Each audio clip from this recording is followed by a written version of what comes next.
All right. Hey everyone, I want to quickly talk about some of the work that we were doing in last class. In particular, we were looking at arithmetic sequences.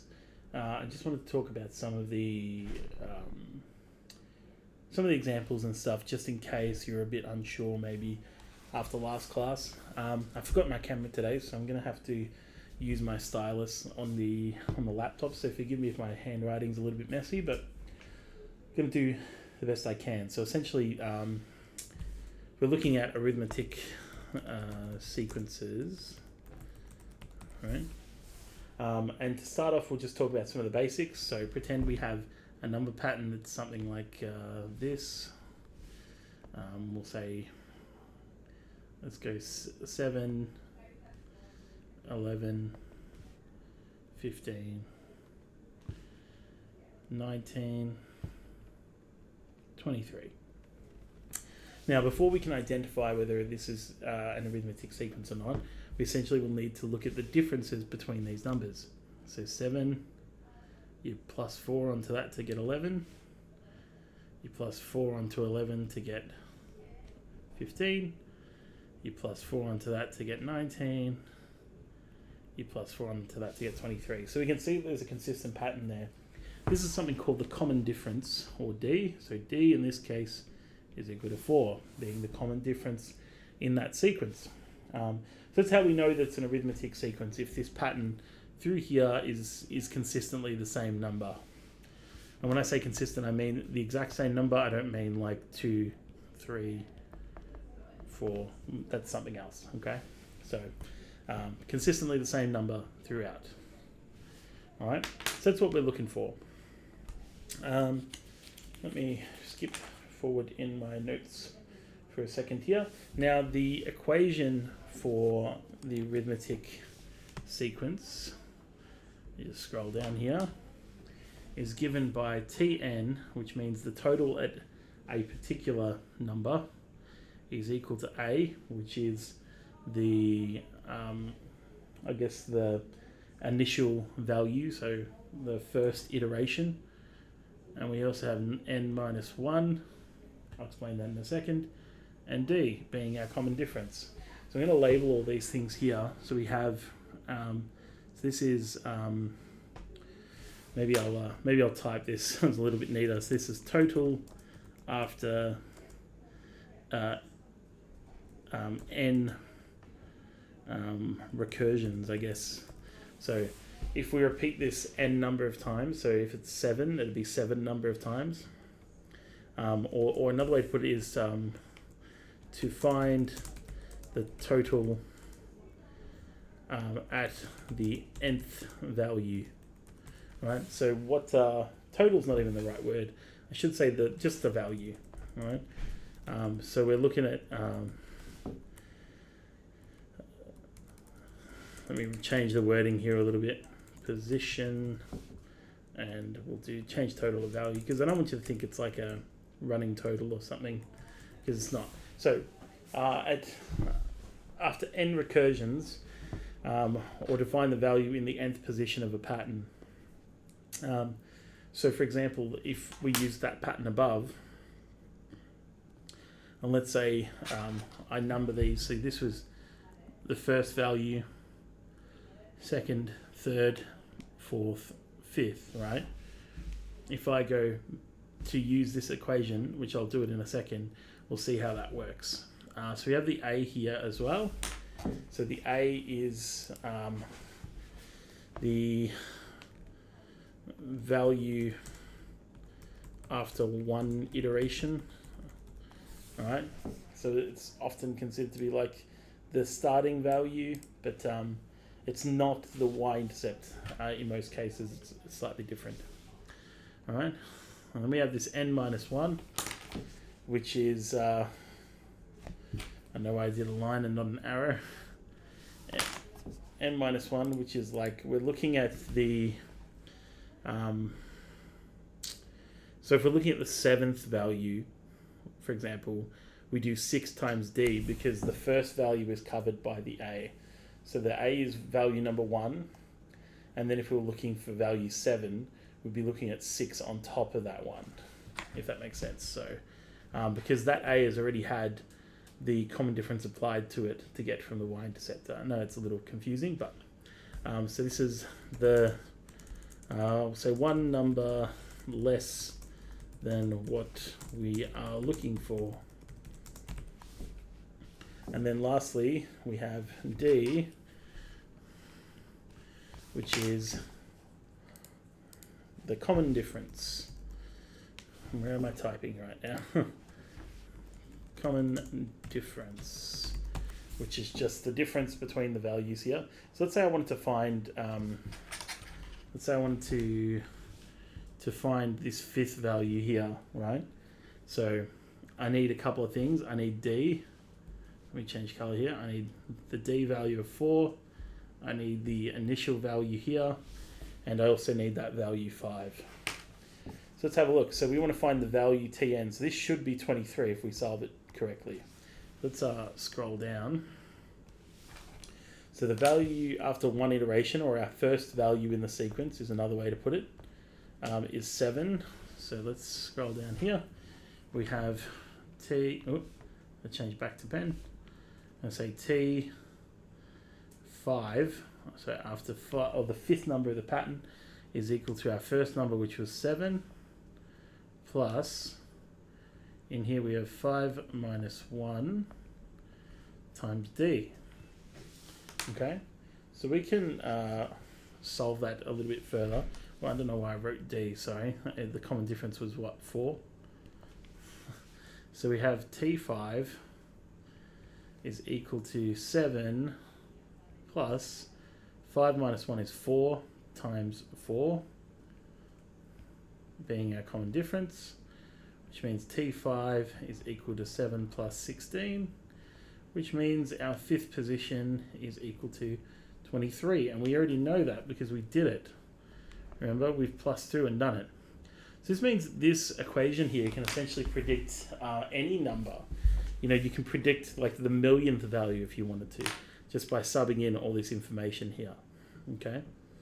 So yeah, I think that's pretty useful. Let's quickly jump over to the CAS. We'll go through quickly how to do it on the CAS in case you're unsure. You're going to load up your lists and spreadsheets, and you're going to have two values. So one is essentially your pattern, and the other one is a arbitrary number that is assigned to match that pattern. So we can do, let's say we do 14, 11, 8, 5, 2, -1. Right, let's say this is our number pattern here. We don't need to do any more than that. We number each value 1, 2, 3, 4, 5, 6. Right? So we just number them. And then to find our equation, we go to Menu, Statistics, Stat Calculations, Linear Regression. Remember that our x value is the numbers, or the 1, 2, 3, 4, 5. And then the pattern is the response variable because it changes. And this gives us a linear line that will help us predict what this would look like if we graphed it, essentially, which is -3 plus 17. Okay. So if we were to go over to our stats thing here, we put in our n there and our pattern here, you see we get a nice clean linear line, so we know that we've done our number pattern properly. If you do need to graph it, that's essentially how you do it. But you can also use this to, I mean, you can look at predictions and stuff. You know, you can predict at 2.5 what it might be, for example, and stuff like that. So that's kind of useful too. You could also, if you zoomed out, you could continue the pattern on, or if you graphed it on the graph function, you can continue the pattern on and use that to make estimations as well. So I'm just, if I'm a bit all over the place, I'm just trying to get on top of everything. Maybe we talk about determining an arithmetic sequence.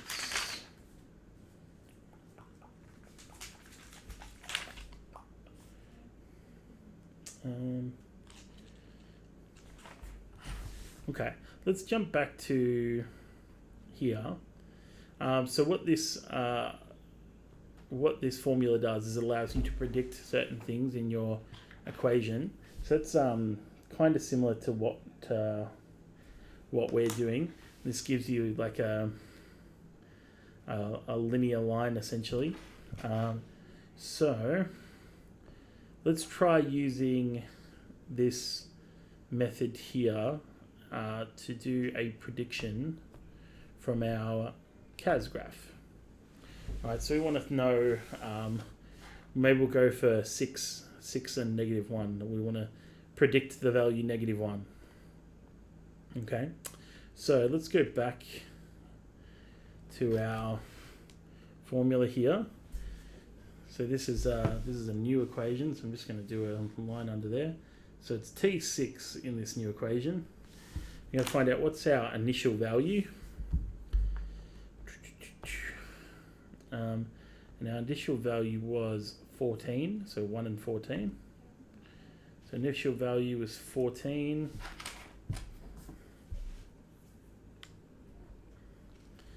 All right, so 14, and we're going to plus on, we've got 6 minus 1, which is 5. We multiply that by our common difference, which in this case we're going down by 3 each time.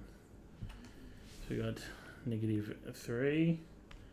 All right, so T6 equals 14 plus 6 minus 1 is 5 times -3, which means T6 is equal to 14 minus 15, which equals -1.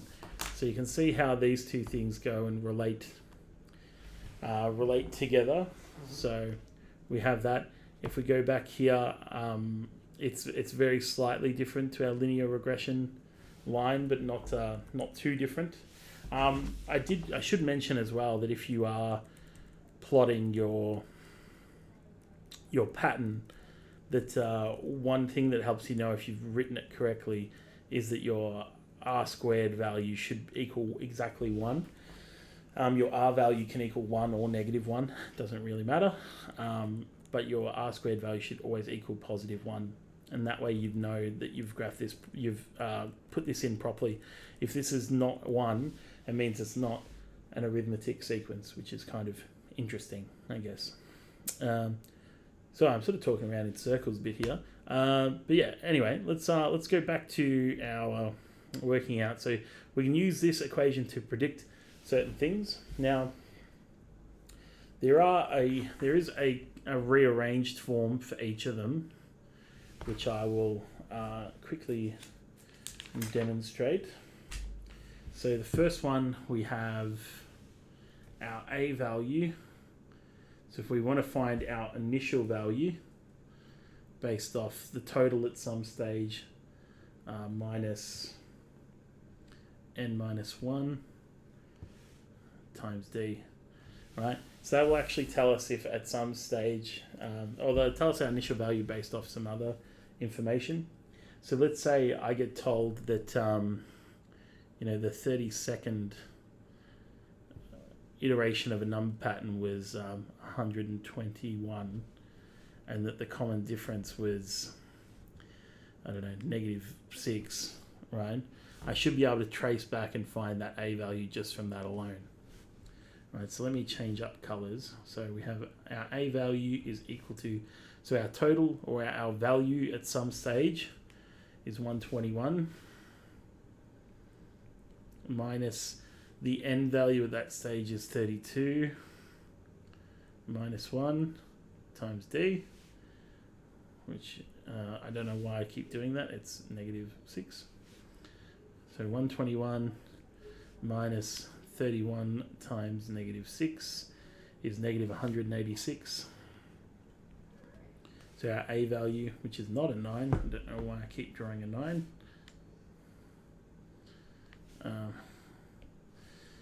Our A value is 121 minus 186, It's minus negative 186, which actually turns it into a plus, which means our A value is 307.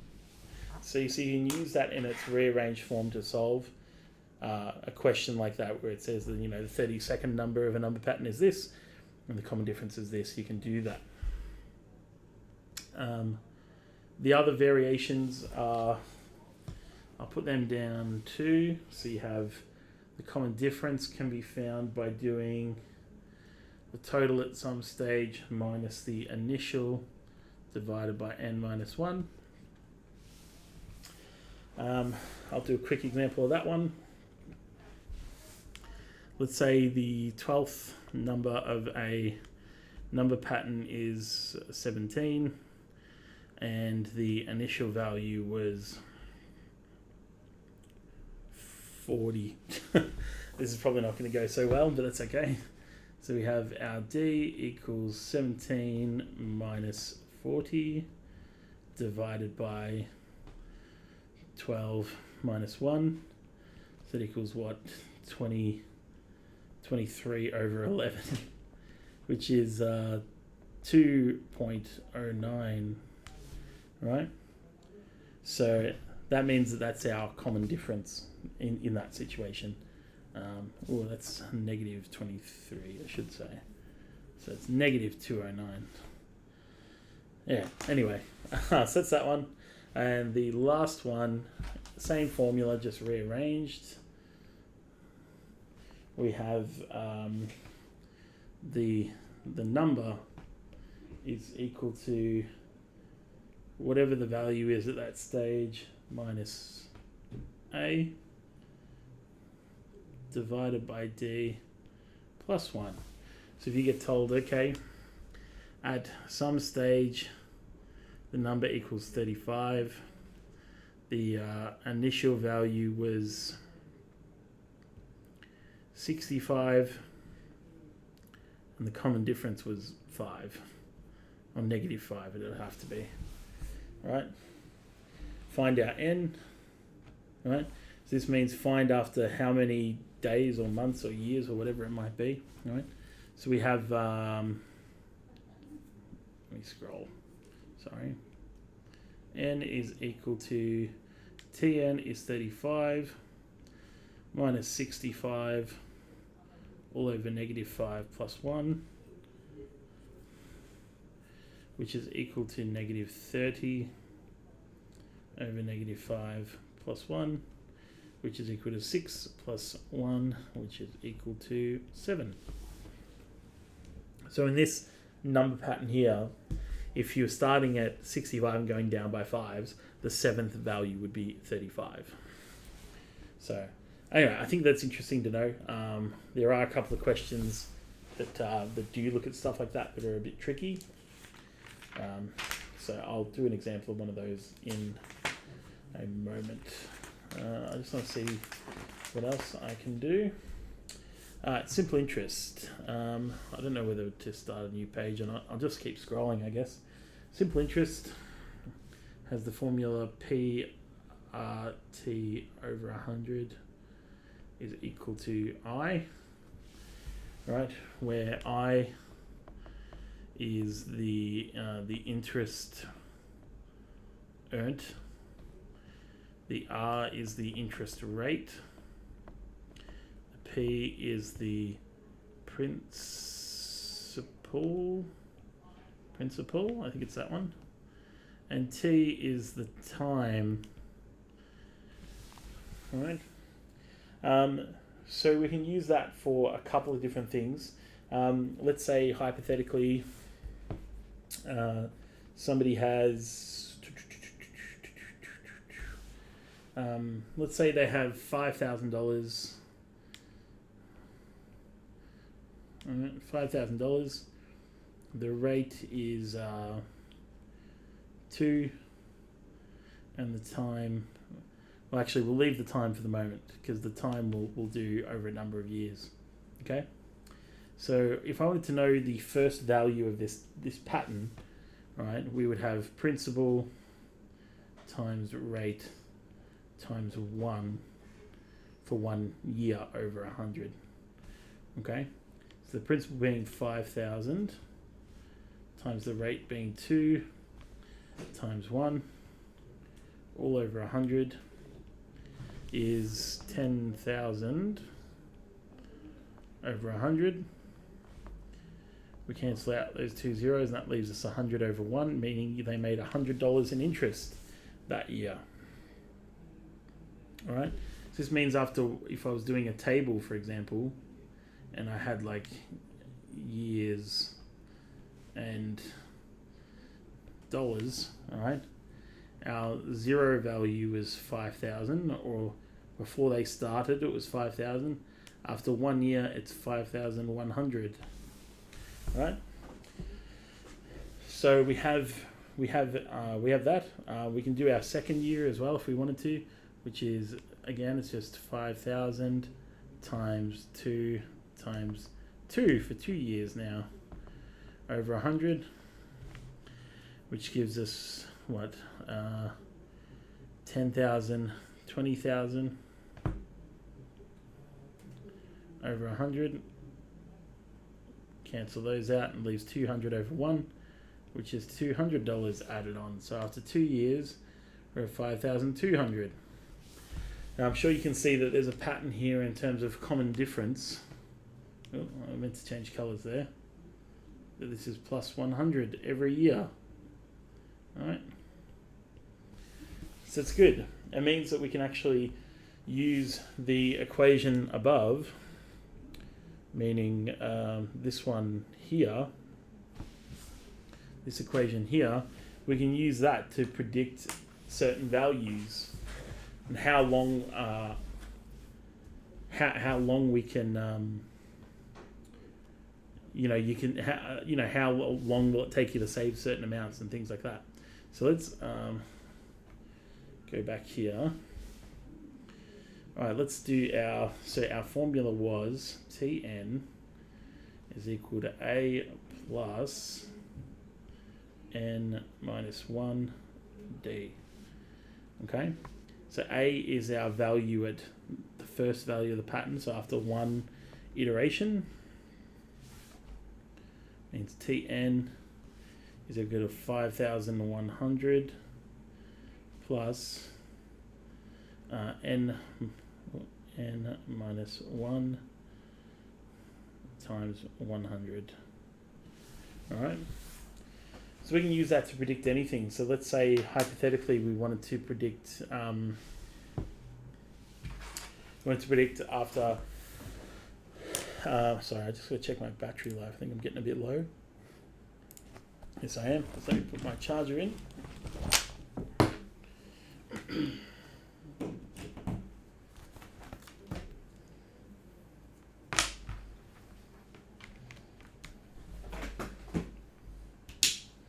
It's a bit better. Okay. So let's say, also want to check how long this video has been running for, because I don't want to run it too long. It's already been 23 minutes. Okay, it's a bit long. So let's say we wanted to predict something like, if it were, let's say I want to know after 30 years how much they would have saved. All right, I can do T30 is equal to 5,100 plus 30 minus 1 times 100, which gives me 5,100 plus 2,900 is what it'll be, because it'll be 29 times 100, which means after 30 years I'll have $8,000. Right? So that's how that works. So that's kind of convenient. You can also use it in other ways too. Let's say you asked how many years until they found, how many years until they saved $15,000, right? We could use our rearranged formula that we used before. So it was this one here with the n. So n equals Tn minus A over D plus 1. So we've got n equals Tn minus A over d plus 1. I think that was it. Just going to double check and make sure I got that right. Tn minus a over d plus 1. Yeah, good. All right. So what did we want to know? After that was a value, wasn't it? Oh, that's all right. I've written this down now. So let's say we want to know after. We want to know. Oh yeah, no, this is right. After how many iterations will they have? What did I say? $15,000. So our n we want to know is 15,000 minus a, which was 15,000 is an extra 0. They started off with, was it 5,100 was the a value, divided by the common difference, which is 100 plus 1. Let's scroll down again, which means n is equal to, this is 9,900 all over 100, which equals 99 plus 1. Don't forget about that, plus 1, which means after 100 years saving $100 a year, could you go from 5,000 to 15,000? Okay, so it's a long time to wait, and that's why banks and stuff don't use simple interest. They use compounding. Let's do another question.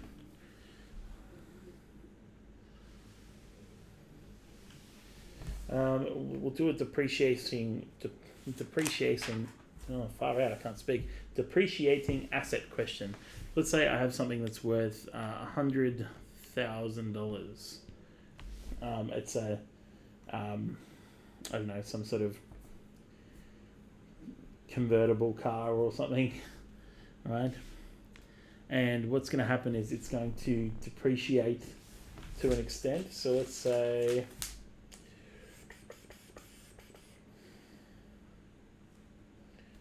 all right, so let's do a depreciation based off, should we do kilometers or days?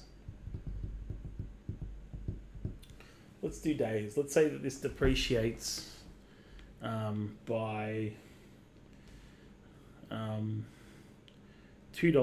per day, right? So it's going down by $2 per day. So at day 1, right, so the day after I buy it, it's worth $999,998, right? So that's day 1.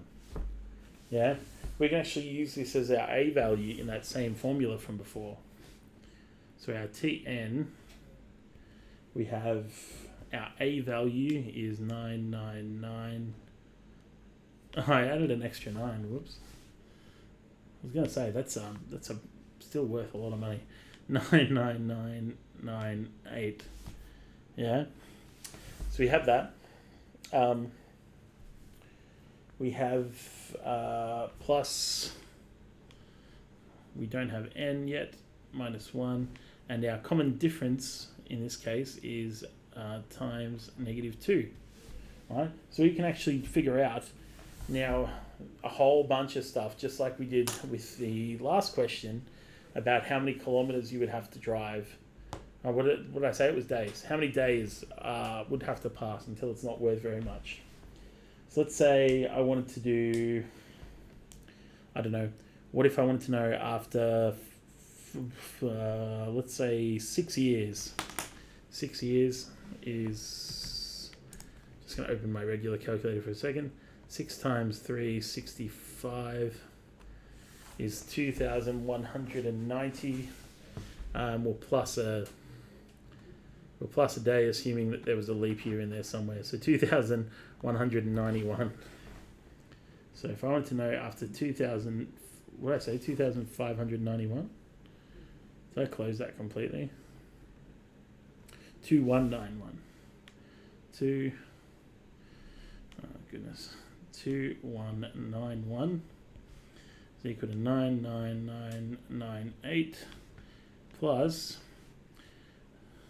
2191 minus 1 times negative 2, which would mean that T2191, 6 years, is equal to 99998 plus 2190 times negative 2, right, which is 99998 plus, that is 4,380. It's a negative because it's minus 2, which is 99998 minus 4380. All right. So I were to subtract that away, it would be 81659.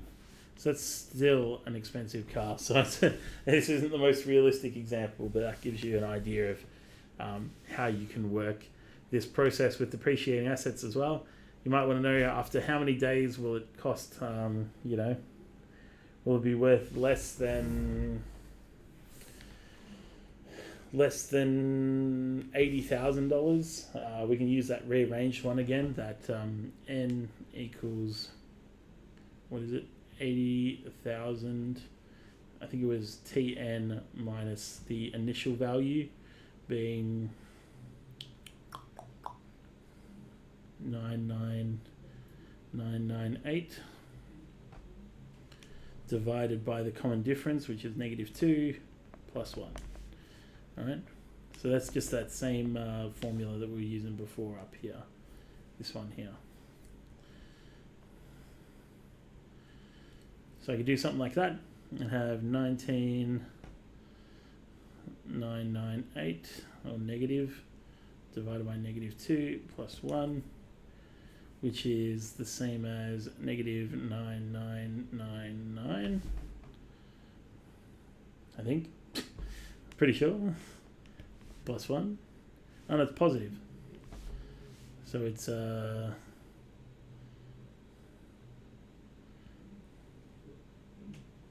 it's 10,000 days. 10,000 days for it to depreciate that much. That's a lot. So, yeah, that would take some time. Alright. Anyway, hopefully that gives you a little bit of insight. There was a tough question in the last chapter that I will quickly do. So if you're not interested in that, you can go. It was that there is 3 consecutive numbers being x plus 5. Sorry, x minus 5. I've already stuffed that up.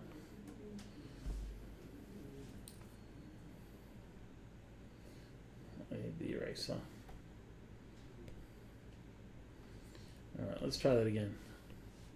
X minus 5 is the first number. X plus 4 is the second number. 2x minus 7 is the third number. Alright. Now this was a tricky one because you're not sure what to do immediately. You find the common difference, because if it's x minus 5 and x plus 4, it means it's gone up by 9 in between them. And we know it's an arithmetic pattern, so this also goes up by 9. Which means another way of writing this pattern is x minus 5 plus 9, which equals x plus 4. And this is x minus 5 plus 9 plus 9, because it's this one plus 9. So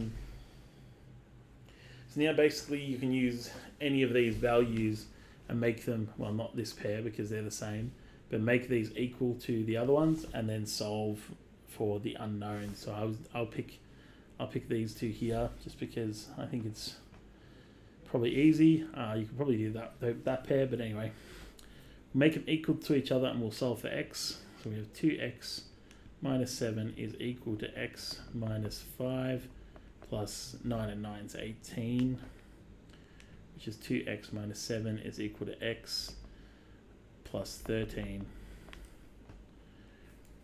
minus 7 from both, plus 7 onto both sides will give me 2x equals x plus 20. And then I'm going to subtract an x from either side, which leaves me with 1x here is equal to 20. Which means in our number pattern, the x is equal to 20. So x minus 5 is 15.